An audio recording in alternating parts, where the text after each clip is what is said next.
대입까지 장기 플랜을 한번 짜보겠습니다. 일단 가장 큰 골자가 5가지인데요. 가장 첫 번째가 바로 독서입니다. 독서가 초등부터 대입까지 장기 플랜 짤 때 가장 첫 번째로 이렇게 그 중심에 세워둘 것이 저는 독서라고 생각하거든요. 자, 그래서 두 번째는요. 그러면 독서도 일단 가장 중요하다고 말씀드렸는데 두 번째는 저는 수학이라고 생각합니다. 수학의 기본기가 초등부터 저는 쌓인다고 생각하거든요.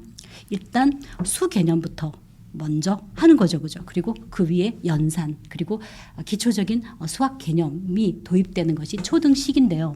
초등학교에서는 괜찮았는데 영어가 이상하게 중학교 때부터 아이가 영어 실력이 막 그죠? 영어 성적이 안 나온다. 아니면 고등학교 가서 아주 영어 때문에 고전을 한다. 그런 경우들이 있거든요.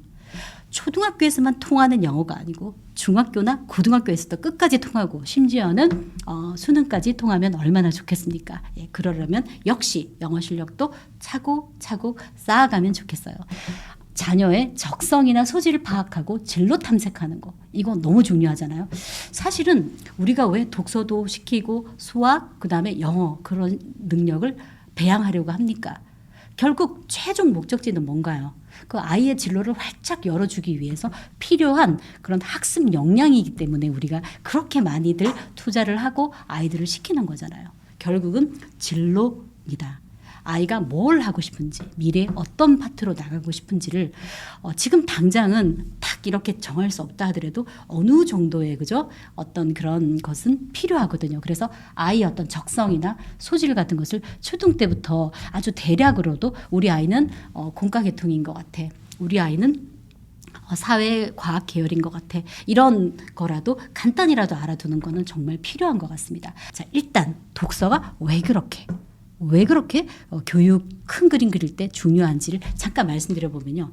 일단 책을 한번 읽는다고 생각해 보겠어요. 어머니들 우리 책을 읽으면 글자를 우리 눈이 일단 먼저 인식하죠. 그리고 그 눈이 인식한 그 시각 자료를 저 시각적 정보를 이 뇌에서 뇌까지 전달이 되잖아요. 그리고 뇌가 어떤 일을 합니까? 그 글자를 해독을 하잖아요. 소리로 변환시키고 그 소리와 의미를 연관시켜가지고 내용까지 생각하잖아요. 그러면서 어떤 글을 읽었을 때 분명히 글자를 읽었을 뿐인데 머릿속에서는 그 이미지가 생각되어지고 상상되어진다는 거죠. 어떻습니까? 뇌가 가만히 쉬지를 못하는 거예요, 어머니들. 우리의 뇌가 100% 활성화되는 겁니다. 책을 읽으면서 생각하고 상상하는 동안요. 자, 그리고 두 번째.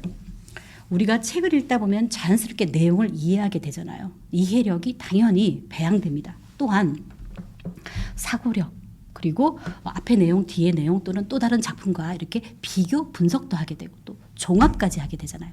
정말 고차적인 사고까지 하게 되는 겁니다. 이렇게 책을 통해서 이런 고차원적인 사고까지 하게 되기 때문에 이게 바로 학습하고 직접 연결되고 이러한 고차적인 어떤 사고력이나 분석력이나 종합력, 이게 바로 공부를 잘할 수 있게 하는 그 공부 머리하고도 직결이 되는, 그래서 독서가 공부와 상당히 직결이 된다는 말이 이래서 나오는 것 같습니다.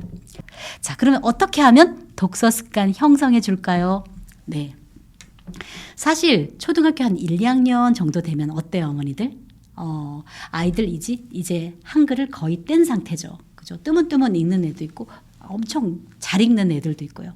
한글을 뗀 상태이기 때문에 아이 혼자서도 충분히 독서를 독립적으로 해낼 수 있는 타이밍이 오긴 와요. 하지만 그럴 때 아이한테 그냥 손에다 책을 툭 주면서 너 혼자 읽어 하고 이렇게 가만 내버려 두지 마시고요. 부모님도 아이와 함께 같이 옆에서 똑같은 책을 읽어요. 이 페이지는 내가 읽을게, 이 페이지는 네가 읽어, 이러면서 이렇게 한 페이지씩 읽어도 좋고, 뭐 한 번은 부모님이 정말 감정을 실어가지고 정말 그죠? 아주 그냥 아주 실감나게 그죠? 아주 요창하게 한번 읽어주시고, 그 다음에는 두 번째 2회째 독서할 때는 아이 보고 그 부분을 한번 큰 소리 내어서 한번 읽어보게 하면서 서로 상호 읽어주기를 하는 것도 아주 좋은 방법이에요. 자, 우리 초등학생들 수학 공부 어떻게 하면 좋을까요? 자, 현재 그 학년에 집중하세요 라는 말씀 저는 정말 너무 저는 좀 강하게 아주 강하게 저는 강조드리겠습니다. 현재 학년에 집중하는 것이 좋습니다. 자, 수학 선행학습의 부작용 이제 말씀드리는데요. 아까 제가 말씀드린 것처럼 현재 학년 수학 공부에도 악영향을 미칠 수가 있습니다. 아이가 항상 지친 상태예요. 그죠? 현재 것도 해야 되고 또 학원 가서 2, 3년 빨리 땡겨야 되고 그거 쉬운 일 아니거든요. 그렇게 되면 아이들은 결국은 인지적 과부하에 빠지게 됩니다. 이 인지적 과부하라는 것은요. 마치 트럭이 자기가 1톤 트럭이 1톤의 화물만 실어야 되는데 2톤, 3톤을 과적한 거예요. 그거하고 똑같습니다. 아이가 지금 뇌에서 처리할 수 있는 그런 정보량은 일정한데 이 정도밖에 안 되는데 거기다가 1년 선행, 2년 선행해서 아이를 계속 인지적으로 무겁게 만든다는 거죠. 자신감 심하게 상실됩니다. 학습 의욕까지 저하되면서 나중에 아이가 수학을 너무 빨리 놓아버리게 되는 일도 있거든요. 절대 소탐 대실해서는 안 돼요. 저는요. 저희 아이와 저도 그 수학 선행학습으로부터 자유로울 수 없었어요. 저희 아이는 초등학교 한 6학년 정도 때부터 이제 뭐 동네에 그런 학원을 보내도 네, 뭐 2개월씩, 3개월씩, 6개월씩 이렇게 살살살살 선행을 시키더라고요. 이제 중학교 갈 준비를 또 해야 되니까 또 막 해야 되는 줄 알고 막 시켰어요. 그런데 중1이 되니까 중2 수학을, 그러니까 1년 선행이 되고 중2가 되니까 또 학원에서는 중3과 고1 1학기까지 이렇게 진도를 뽑는 거예요. 그리고 막상 저희 아이가 중3이 되었을 때는 2년 선행, 그러니까 고2 수학 과정까지 진도를 막 학원에서 뽑고 있는 거예요. 아이가 어느 순간 선생님의 그 학원 선생님의 설명이 이해 안 되는 순간이 오더라고요. 그러면서 엄마 몰래 살살 학원을 빠지면서 저하고 그렇게 갈등을 했거든요. 이렇게 힘들게 한 수학이 과연 고등학교 가서 효과가 있었을까요? 아, 정말 너무 허무하게요. 어머니들 효과가 별로 없었습니다. 아, 정말. 네. 고2가 되니까 아이가 그래요. 너무 오래전에 배운 거라 기억이 안 나서 다시 다 새로 했다. 다시 다 새로 한 게 문제가 아니었어요, 어머니들. 오히려 아이가 언젠가 배운 적이 있다라는 생각에 더 방심을 하고 오히려 처음 배운 애보다 노력을 덜 하더라는 거예요. 그러면서 고등학교에서 여러 가지 내신에 있어서 좀 효과가 있을 줄 알고 미리 땡겨서 시켰는데 오히려 큰 그죠? 낭패를 당했다라는 말씀을 드리면서 아이한테 인지적 과부하를까지 주면서 미리부터 너무 수학 선행학습 시키는 건 안 좋다라는 말씀 드리고요. 저는 영어 공부 최초의 영어 공부의 가장 포인트가 뭐냐면 자연스러운 영어 소리에 노출되어야 한다라는 말씀을 드리고 싶어요. 자연스러운 영어 말소리에 노출되는 게 1번입니다. A, B, C, D 그 글자 알파벳에 먼저 노출될 것이 아니라 영어도 언어거든요. 마치 모국어처럼 소리부터 먼저 접하는 거예요. 최소한 1, 2년 정도는 영어 소리를 접하게 한 후에 그리고 난 뒤에 그죠? 우리가 말하는 알파벳 A, B, C, D를 그때부터 해도 되는 거예요. 영어도 우리 아이를 A, B, C, D부터 가르치려고 하시면 안 되고요. 우선 그죠? 소리부터. 영어 말소리 어떻게 듣게 할까요? 네. 동영상이나 원어민의 그런 그죠? 여러 가지 그 애니메이션이나 많잖아요. 그죠? 예, 그런 소리와 영상이 같이 나오는 것도 좋고 혹은 그죠? 그 영어 동요라든가 이렇게 그죠? 소리로만 듣는 것도 좋고 그죠? 여러 가지를 섞어도 좋고요. 이렇게 일단 원어민의 자연스러운 소리에 노출시키는 게 그게 1번이다. 소리가 먼저입니다. 영어는 저는 이렇게 생각해요. 모든 언어는 마찬가지예요. 일단 단어를 알아야 되는 거거든요. 어휘. 네. 어휘를 알아야 그 어휘를 가지고 말이라도 하고 그 어휘를 보고 읽을 수도 있고 그 어휘를 들을 수도 있잖아요. 결국은 어떤 단어를 하나 알아야 되는데 그냥 슬쩍슬쩍 알지 말고 철자, 발음, 뜻 그리고 문장에서의 쓰임새까지 같이 알아두면 너무 좋겠습니다. 그 문장에서의 쓰임새? 어휘가 어떻게 쓰였나? 환경을 보자는 거잖아요. 예문이라든가 아니면 그 단어가 쓰인 그런 문장이라든가 그런 걸 보면 참 좋다는 얘기죠. 이게 가능한 것이 영어 원서 읽기입니다.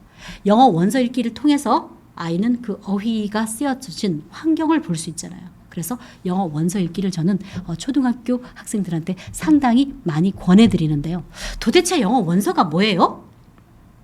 네, 영어 원어민들이 영어 원어민 어린이들이 읽도록 하기 위해서 이렇게 쓴 책들이에요. 우리가 생각할 때 막 영어로 된 글 책하면 엄청 두껍고 어렵고 막 이것만 생각하는데 그거는 아주 그 높은 단계의 그 영어 원서고요. 그거 말고 그 초등학교 아이들이 이제 떠듬떠듬 뭐 알파벳, 파닉스 되고 단어 조금씩 이제 뭐 dog, cat 이런 단어들을 이제 슬슬 아는 애들이 이게 두꺼운 거 안 되잖아요. 어떻게 합니까? 아주 얇은 읽기 훈련용 교재가 있습니다. 뭐 readers라고 하는데요. 예, 1단계, 2단계 그 단계별로 그죠? 예, 글자 수도 조금씩 글밥도 늘어나고 그죠? 예, 그렇게 되는 훈련용 교재가 있으니까 그러한 영어 원서를 읽으면서 아이의 어휘력 향상에 노력하면 정말 그 초등학교 때 정말 좋은 영어 기초를 닦게 되는 셈이에요. 학업 역량을 우리가 계속 쌓자. 그것도 초등학교 때부터 차곡차곡 챙길 때 챙기자라는 말씀드린 이유가 뭐라고 말씀드렸죠? 네, 바로 우리 아이의 진로를 활짝 열어주기 위해서입니다. 아이가 뭘 하고 싶을지 아직 정할 수는 없지만 그래도 어떤 형태로든 기본적인 학업 역량이 닦여 있어야 아이가 진로를 정할 때 그리고 진로를 개척할 때 최소한 걸림돌은 되지 않는 겁니다. 저희 아이도 조금씩 알게 되고요. 또 가장 자기가 이과 계통으로 가기 어렵다는 걸 언제 알았냐면 중3 때 그 과학 파트 중에 그 물리 파트가 잠시 나왔어요. 저희 아이 중3 때 힘과 운동 에너지 뭐 이런 파트였던 것 같은데 그걸 공부하는데 중간고사였던 걸로 기억돼요. 3학년 1학기 중간고사였던 것 같은데 아이가 그걸 무슨 사회 과목이나 역사 과목 공부하듯이 막 암기하려고 드는 거예요. 물리 파트는 아주 전통적인 그 과학이고요. 정말 그 원리와 개념 위주로 그렇게 공부를 해줘야 되는 건데 이해보다는 아이가 암기로 이렇게 몰아붙이는 걸 보고 제가 우리 아이가 아무래도 좀 이과 계통이나 공과 계통이 좀 어렵겠다라는 생각을 제가 그때 했고요. 아이 본인도 나는 좀 과학이 약한 것 같아 라는 생각을 그때부터 좀 하는 것 같으면서 자연스럽게 인문 사회 계통으로 아이가 이제 좀 자기 어떤 진로를 조정하는 걸 제가 봤습니다. 그러면서 이제 인문사회 계통 중에서 그래도 자기는 제일 하고 싶은 게 경제 또는 경영 파트다라고 말하면서 경영 컨설턴트가 될래요라고 그때부터 중3부터 얘기를 하기 시작하더라고요. 그러면서 이제 아이가 진로가 어느 정도 선택이 됩니다. 아이 평소에 초등학교 때부터도 소질과 적성 그리고 아이의 장래 희망이나 관심사, 흥미 이런 것도 파악해야 되고요. 뿐만 아니라 아이들의 역량 그리고 또 어떤 학업 역량 또는 여러 가지 그런 성적 이런 것도 잘 고려해야 되겠죠. 자, 그런데 어머니들 그 진로를 우리가 이렇게 탁 선택하잖아요. 그러면 앞으로 아이의 그 교육의 큰 그림 그릴 때 장기 계획 세울 때 이거는 정말 너무 유리한 고지를 차지합니다. 제가 고등학교 현장에서도 학생들을 가르쳐 봤는데요. 제 제자들 중에서 이런 말을 상당히 공부를 잘하는 아이인데도 이런 말을 하는 애가 많았어요. 선생님, 저는 앞으로 뭐 해야 될지 모르겠어요. 저 뭘 잘하는지 모르겠어요. 앞으로 하고 싶은 게 별로 없어요. 뭐 꿈이 없어요. 이런 말을 하는 애들이 상당히 많아요. 그냥 국영수도 잘하고 학교에서 성적도 상당히 나오는데 막상 자기가 뭘 하고 싶은지 모르는 아이들이 상당히 많더라고요. 예, 그런데 정말 저희 아이는 운 좋게도 자기의 어떤 장단점도 자기 스스로 좀 그죠? 생각하면서 나는 과학이 좀 안 되고 뭐 이러니까 이제 경영 이런 쪽으로 가봐야 되겠어라고 이제 빨리 정했잖아요. 그랬더니 고등학교 선택도 쉬워지고 또 고등학교 가자마자 각종 활동을 그 경영이나 경제 쪽으로 이렇게 활동을 집중할 수 있었기 때문에 훨씬 더 유리했고 한 템포 빨리 그렇게 진로 선택했던 것이 제 아이가 그 학생부 종합 전형으로 경영학과를 갈 수 있었던 가장 큰 어떤 원동력이 아니었는가 생각해요. 혹시 오늘 이 시간 동안에 저한테 궁금하신 점이 있으셨다거나 그런데 미처 같이 소통이 될 수 없었다면은 네이버 그 검색창에 평범 엄마를 딱 치시면요. 제 블로그가 바로 하단에 연결이 되거든요. 예, 그러면서 제 블로그 들어오셔서 여러 가지 댓글을 남겨주시면 제가 고민 상담도 댓글을 통해서 많이 하고 있습니다. 비밀 댓글을 통해서 소통해 주시면 되겠습니다.